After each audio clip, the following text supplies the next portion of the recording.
Doctor Doom, Avenger doomsday और secret Wars ये एक ऐसे इवेंट है जो एमसीयू के साथ हमारी सोच को बदल के रख देंगे। आपको याद है जब मिस मिनट ने लोकी और सिल्वी को एक नई टाइमलाइन दी थी, वो भी ही रिमेन्स के कहने पर, जहां लोकी और सिल्वी दोनों एक साथ रह सकते थे और जितना भी कुछ उन्होंने गवाया है वो इस टाइमलाइन में इन दोनों को मिलता। सोचो, मनचाही टाइमलाइन का ऑफर ही रिमेन्स दे रहा है तो उसने सेक्रेट टाइमलाइंस पे क्या क्या मनचाहा कांड किया होगा। एमसीयू में आपने पहली आयरन मैन से अब तक जो भी कुछ देखा है वो सब ही रिमेन्स का ही किया धरा है, लेकिन ही हू रिमेन्स से भी पहले एक मल्टीवर्स था जिसे लोकी सीजन 1 के फाइनल एपिसोड में एक्सप्लेन किया गया था। यहाँ तक कि पिछले मल्टीवर्स की बातें मार्वल कॉमिक्स में डिटेल्स में बताई गई हैं। और अब तो आरडीजे डॉक्टर डूम है जो कभी आयरन मैन हुआ करते थे। तो इन सब का मतलब क्या है, साथ ही मल्टीवर्सल लूप क्या है और इसकी इंटायर लाइफ कैसे डॉक्टर डूम के साथ परफेक्ट बैठ रही है, इसके परम ज्ञान को आज हम समझेंगे। और लास्ट में एक कॉम्प्लेक्स कहानी है मल्टीवर्स की, तो उसे भी मिस मत करना। स्टेप बाय स्टेप सबको कवर करेंगे। फिलहाल मैं हूँ C53 से वॉचर और रोड टू अवेंजर डूम्सडे के दूसरे एपिसोड में आप सभी का स्वागत करता हूँ।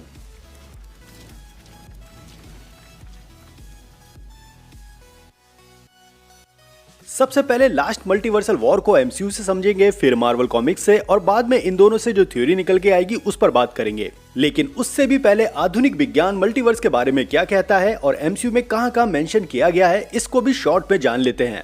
तो जब स्पाइडरमैन फार फ्रॉम होम में मिस्टीरियो कहता है कि वो मल्टीवर्स से है, तब पीटर का रिएक्शन देखने और सुनने लायक होता है। पीटर कहता है, मल्टीवर्स, क्या ये सच में है? मुझे लगा ये सब बस थ्योरेटिकल है। ये पूरी तरह से हमारी इनिशियल सिंगुलैरिटी की समझ को बदल के रख देगा। और हम यहाँ इंटरनल इन्फ्लेशन सिस्टम की बात कर रहे हैं। अब यहाँ इंटरनल इन्फ्लेशन सिस्टम को भी बड़े शॉर्ट में समझ लेते हैं। तो इस सिस्टम का मॉडल ये बताता है कि फिजिक्स के जितने भी लॉ हैं वो सभी माइक्रोस्कोपिक हिस्ट्री को अनंत मल्टीवर्स में अनंत बार दोहराते हैं। मतलब आधुनिक विज्ञान से कि मल्टीवर्स की ये जो हिस्ट्री है वो बार बार रिपीट होती है, जैसे एक लूप की तरह। और यही कन्वर्सेशन यहाँ मिस्टीरियो और स्पाइडरमैन के बीच में हो रही है।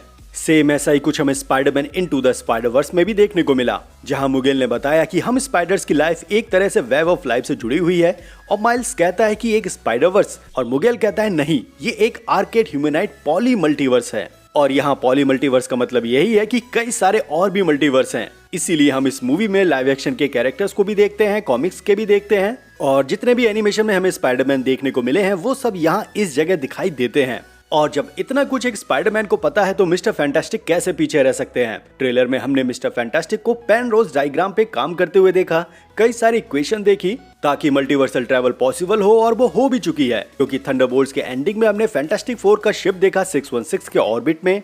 और अभी तो मार्वल मल्टीवर्स के बारे में बहुत कुछ पता चलेगा इस फैंटास्टिक 4 मूवी में। खैर, अब आगे बढ़ते हैं मिस मिनट की तरफ, जिसने लोकी सीजन 1 के पहले एपिसोड में ही मल्टीवर्सल वॉर को बता दिया था। और हाँ, यहाँ पर एक चीज ध्यान रखो कि Miss Minutes, he remains, Kang the Conqueror, Immortus, Rama Tut, Scarlet Centurion और कॉन्सल ऑफ कैंग्स, साथ ही ओलाइद, वॉइड और रवोना और मेरी थ्योरी के हिसाब से डॉक्टर डूम, ये सब पिछले मल्टीवर्सल वॉर से हैं। और इसके बारे में ही हम इस वीडियो में बात कर रहे हैं क्योंकि ये जितने भी मैंने नाम लिए ये सेक्रेट टाइमलाइन में पैदा नहीं हुए बल्कि सेक्रेट टाइमलाइन बनने से पहले थे। फिलहाल मिस मिनट ने यहाँ क्लियर समझाया कि बहुत समय पहले मल्टीवर्स में टाइमलाइंस को लेकर वॉर चल रही थी और ये जो लास्ट मल्टीवर्सल वॉर है इसको सीक्रेट वॉर्स भी कहा जाता है।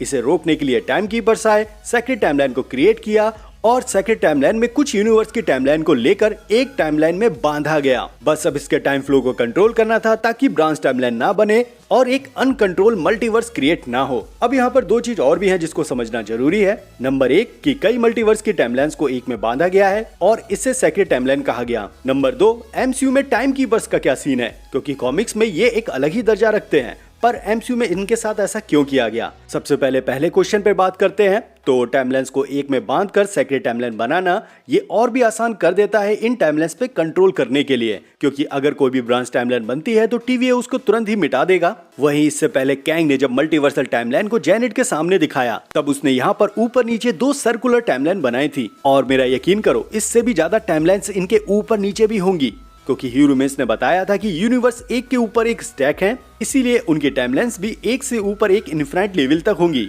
साथ ही जब यहाँ कैंग इन टाइमलाइंस को दिखाता है तो ये पिछले मल्टीवर्स की टाइमलाइन है जिसको वो कॉन्कर कर चुका था और कोई भी ऐसा नहीं था उस समय जो इन टाइमलाइंस को कंट्रोल कर रहा था। वरना अगर कैंग यहाँ प्रेजेंट मल्टीवर्स से होता तो जेनेट के सामने मल्टीवर्सल ट्री बनाता, ना कि अलग अलग 2 सर्कुलर टाइमलाइंस। वही जो एमसीयू में टाइम कीपर्स का मुद्दा है वो कॉमिक्स में बहुत ही अलग है, क्योंकि कॉमिक्स में टाइम कीपर्स ने इमॉर्टस को कई सारी टाइमलाइंस दी ताकि डाइवर्जेंट टाइमलाइंस ना बने, और कॉमिक्स में ब्रांच टाइमलाइन को डाइवर्जेंट टाइमलाइंस कहा जाता है और मल्टीवर्स क्रिएट ना हो। और अगर फिर भी मल्टीवर्सल वॉर होता था, जिसको होना ही है, तब टाइम कीपर्स आके इसको फिर से रिस्टोर करते थे और एक नए ढंग से टाइमलाइंस बनना शुरू हो जाती थी। तो टाइम कीपर्स असली हैं, लेकिन TVA और ही ह्यूमंस के आने के कारण उनका वजूद अभी इस सेक्रेट टाइमलाइन से हट गया है। वहीं दूसरी तरफ मिस मिनट और पैराडॉक्स ने ये भी क्लियर कर दिया है कि सेक्रेट टाइमलाइन से बने ब्रांच टाइमलाइन और उनकी लाइफ और यूनिवर्स, वो सभी एक वेरिएंट की फॉर्म में गिने जाते हैं और उनका कोई वजूद नहीं होता सिवाय सेक्रेट टाइमलाइन पर कुर्बान होना। कहने का मतलब यहाँ यह है कि इस ब्रांच टाइमलाइन से बने ये जितने भी बीइंग है,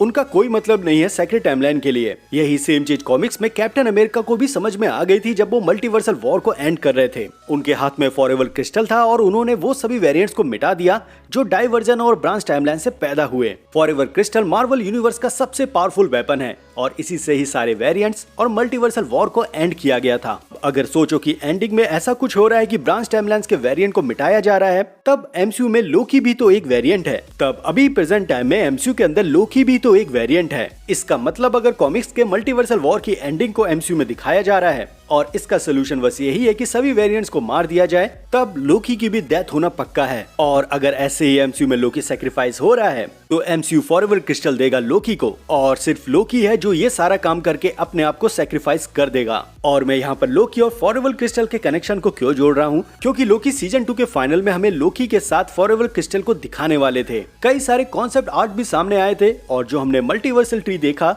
वहाँ लोकी अपने हाथ में फॉरएवर क्रिस्टल के साथ बैठा होता।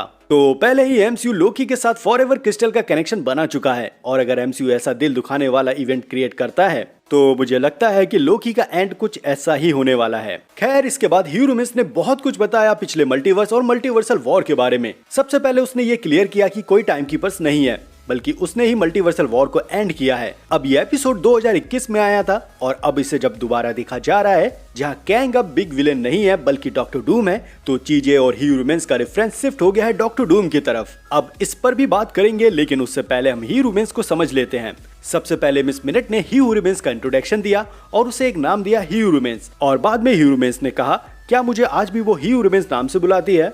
मतलब ये ह्यूमंस नहीं है बल्कि वेरिएंट है इमोर्टस का या उसके पास्ट वर्जन का, जो इमोर्टस और कैंग के बीच का एक फॉर्म या वर्जन है।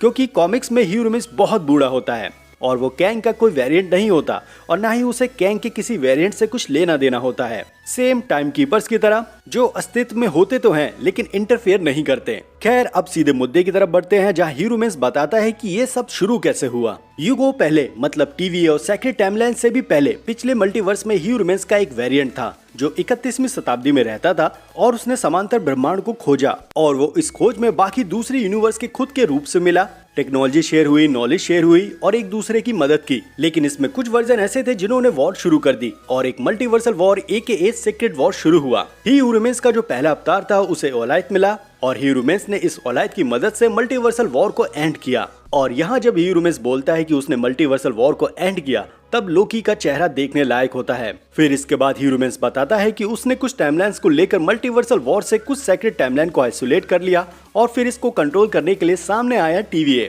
फिर इसके बाद सिल्वी ने लोकी को ह्यूमंस के टेम्पेट से पिछले TVA में फेंक दिया। अब ये जो हमने लास्ट TVA देखा, इसके साथ भी दो पॉसिबिलिटी निकल के आती है। नंबर 1, ये पहले मल्टीवर्सल वॉर का हो सकता है जहां कैंग ने इस TVA को क्रिएट किया हो। दूसरी पॉसिबिलिटी ये निकल के आती है कि जब ह्यूमंस ने सेक्रेट टाइमलाइन को बनाया, तब वो टेम्पोरल लूम से इस लूम को फिर से बार बार शुरू करता रहा और कई बार TVA और सेक्रेट टाइमलाइन बन चुके हैं, मिट चुके हैं, तो इनमें से किसी एक TVA में लोकी को फेंका गया हो। और मुझे नहीं लगता कि MCU TVA को लेकर इतना कॉम्प्लिकेटेड बनाएगा। जहां तक उम्मीद है कि लोकी उस पहले TVA में होगा जब इसको पहली बार क्रिएट किया गया था। ये TVA कैंग का ही होगा। जब उसने मल्टीवर्सल वॉर को जीता होगा, तब उसने अपना एक हेड ऑफिस जैसा यहाँ कुछ बनाया है। बाद में इमोर्टस ह्यूमंस कई सारे वेरिएंट आए जिसने कैंग को एक्साइल कर दिया और TVA उससे ले लिया, क्योंकि कॉमिक्स में ये क्लियर मेंशन है कि TVA कैंग का ही है। और जब बाद में कैंग की वापसी होती है, तब वो ये कहता भी है कि मैंने TVA सिर्फ इन्हें भटकाव के लिए दिया है। तो अब सवाल ये आता है कि क्या हमें इस लास्ट मल्टीवर्स के बारे में डूम्सडे या सीक्रेट वॉर्स में या लोकी के अगले सीजन में दिखाएंगे, या इन पिछले मल्टीवर्स की कहानी इस लोकी सीरीज तक सिमट के रह जाएगी? क्योंकि अब तक तो हमारे सामने ये क्लियर हो गया है कि सीक्रेट वॉर्स कोई एंड नहीं है, बल्कि एक शुरुआत है या लूप का वो पॉइंट है जिसका स्टार्टिंग पॉइंट और एंडिंग पॉइंट सिर्फ एक पॉइंट बन जाता है। और अगर आपको मेरी सारी थ्योरी फर्जी लग रही हैं, तो आप मार्वल कॉमिक्स से पिछले कई मल्टीवर्स की ओरिजिन कहानी और उनके इवेंट्स के बारे में जान लो। और यही एकमात्र ऐसी चीज है जो सीक्रेट वॉर्स की शुरुआत और एंडिंग को पूरी तरह से समझा देगा। वास्तव में मार्वल मल्टीवर्स एक तरह का लूप है जिसे शुरू होकर खत्म एक पॉइंट पर ही होना है। बस इसके बीच में कैंग जैसे कुछ बंदे आ जाते हैं जो इस लूप होल का फायदा उठाते हैं और काउंटर कर लेते हैं हर बार। इसीलिए अब मैं कई मार्वल मल्टीवर्स को भी समझा देता हूँ कॉमिक्स के माध्यम से। तो मार्वल मल्टीवर्स का सबसे पहला बीइंग था फर्स्ट फर्मामेंट, जिसको बोला जा सकता है फर्स्ट कॉस्मोस। ये वो बीइंग है जिससे पहले अस्तित्व में कुछ नहीं था, बस वो अकेला था और अपने अकेलेपन को दूर करने के लिए लाइफ को क्रिएट करना शुरू करता है। इसीलिए दो बीइंग सामने आते हैं, जिनमें पहला होता है एस्पिरेंट्स और दूसरे होते हैं सेलेस्टियल्स। ये दोनों लाइफ को आगे बढ़ाते हैं, प्लैनेट सोलर सिस्टम को क्रिएट करते हैं। वही एस्पिरेंट्स ये चाहते थे कि उनकी जो क्रिएशन है वो उन्हें गॉड जैसा पूजे। वही दूसरी तरफ सेलेस्टियल ये चाहते थे कि उनकी क्रिएशन इंटेलिजेंट हो, आत्मनिर्भर बने और वो इवॉल्व और ग्रो करे। अब इन दोनों के बीच की विचारधाराएं मेल नहीं खाती, इसलिए इन दोनों के बीच वॉर शुरू हो जाती है, जिसकी वजह से फर्स्ट फर्मामेंट शैटर हो जाता है और उसके टुकड़े बिखर जाते हैं और इनमें से हर एक टुकड़ा एक नया यूनिवर्स बनाता है। और तब इसके कई सारे टुकड़े कई यूनिवर्स बना देते हैं, जो बनता है एक मल्टीवर्स। और यही इवेंट था मार्वल का पहला मल्टीवर्स। खैर, यहाँ फर्स्ट फर्मामेंट शैटर हुआ तब एक मल्टीवर्स बना, साथ ही कुछ एंटिटीज भी क्रिएट हुई, जैसे लिविंग ट्राइब्यूनल जो मल्टीवर्स में बैलेंस करते हैं, इटर्निटी वॉचर, इन्फिनिटी डेथ। ये सब फर्स्ट कॉस्मोस के शैटर होने के बाद सामने आए। अब यहाँ पर एक चीज ये भी हुई कि जैसे ही फर्स्ट कॉस्मोस मरा या सैटर्ड हुआ और मल्टीवर्स बना,